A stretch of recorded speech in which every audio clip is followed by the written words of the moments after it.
नमस्ते सर, मेरा नाम अदिति सिंह है और मैं हिंदी ऑनर्स की छात्रा हूँ। मेरा सवाल आपसे ये है कि अगर आपको भारत का एजुकेशन मिनिस्टर बनने का अवसर मिले तो आप हिंदी को लेकर कौन से नए बदलाव करना चाहेंगे या कौन सी नई पॉलिसीज़ को इंट्रोड्यूस करना चाहेंगे? पहली बात तो ऐसा होगा नहीं, है ना। कोई मुझे क्यों बनाएगा। लेकिन अगर मैं इस हाइपोथेटिकल सिचुएशन में चला ही जाऊं कि मैं भारत का शिक्षा मंत्री बन जाऊं, इसमें एक समस्या ये है कि भारत में शिक्षा समवर्ती सूची का विषय है। समवर्ती सूची का मतलब है कि केंद्र सरकार के पास शक्तियां सीमित हैं, राज्यों की अपनी शक्तियां हैं। तो सबसे पहली बात, मैं राज्यों पर थोपूंगा कुछ भी नहीं, मैं सारे राज्यों के शिक्षा मंत्रियों के साथ संवाद करूंगा। मैं उन सबको प्रेरित करूंगा, समझाऊंगा। मैं उनसे कहूंगा कि तमिलनाडु में मेडिकल साइंस तमिल में होनी चाहिए, कर्नाटक में कन्नड़ में होनी चाहिए, हिंदी क्षेत्र में हिंदी में होनी चाहिए, हिंदी में नहीं इंग्लिश में होनी चाहिए, ऐसी कन्नड़ प्लस इंग्लिश में होनी चाहिए, तकनीकी शब्द अंग्रेजी में रहें। और वो शिक्षा सिर्फ मेडिकल साइंस क्यों, इंजीनियरिंग भी, लॉ में भी, जुडिशरी में भी। मैं ये भी चाहूँगा कि भारत के हर एग्ज़ाम में, केंद्र के हर एग्ज़ाम में अंग्रेजी और हिंदी का समान महत्व होना चाहिए। और राज्य स्तरीय हर परीक्षा में उस राज्य की राजभाषाओं का सम्मान होना चाहिए।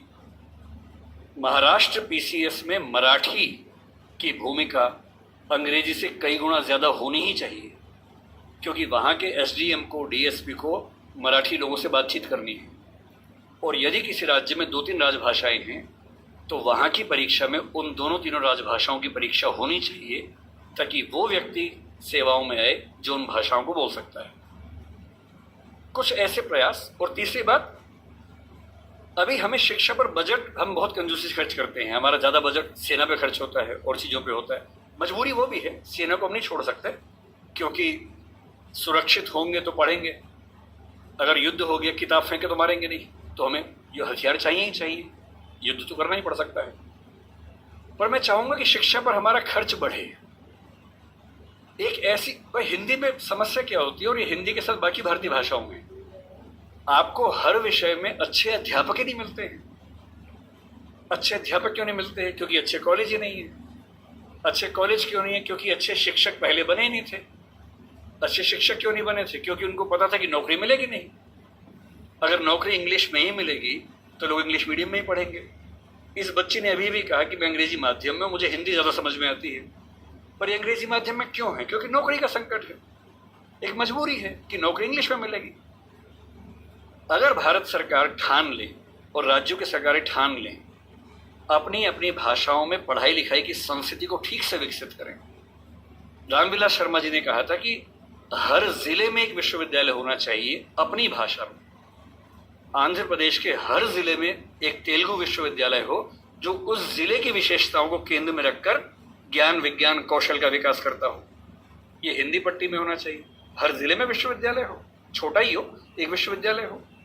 उस जिले में खेती कैसे अच्छी हो सकती है, उस जिले में उद्योग कैसे पनपेगा, स्टार्टअप कैसे होगा, उस पर रिसर्च वहां पर हो, वहां की भाषा में हो, वहां के किसान को समझ में आती हो।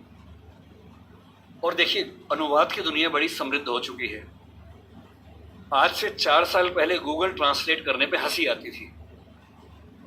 आज क्रिएटिव ट्रांसलेशन छोड़ दीजिए, तथ्यों का अनुवाद मैं तो अक्सर लगभग रोज इस्तेमाल करता हूं। हम जिस संस्था में काम करते हैं, दृष्टि में हमारी राजभाषा हिंदी भी, अंग्रेजी भी है। और मैं सुनिश्चित करता हूं कि हमारी संस्था में जितने भी नोटिफिकेशंस आएंगे, पहले हिंदी में आते हैं, फिर अंग्रेजी में आते हैं। मैं खुद बनाता हूं, दोनों भाषाओं में बनाता हूं। पहले हिंदी में, गूगल ट्रांसलेट पे जाता हूं, 1 सेकंड में अनुवाद हो जाता है। फिर उसको चेक करता हूं।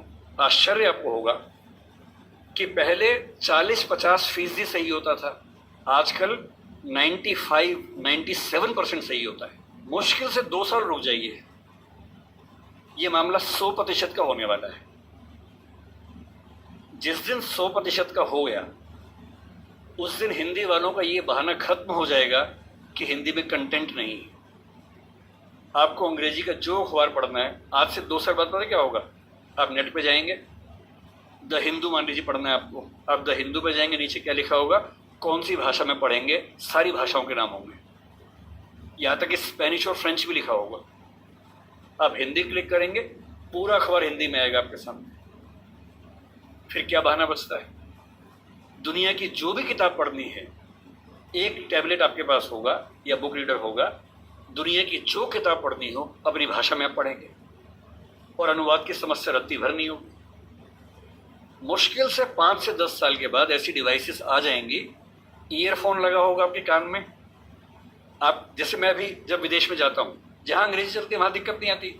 अब जैसे मान लीजिए मैं ऑशविट्स, एक आपने सुना होगा जहाँ नाजी अत्याचार हुए थे, मैं 2 दिन पहले पोलैंड में वहीं गया हुआ था, वहाँ हर चीज़ पोलिश भाषा में लिखी हुई थी, कहीं कहीं अंग्रेजी थी। अब समझ में नहीं आ रहा कैसे पढ़ूं।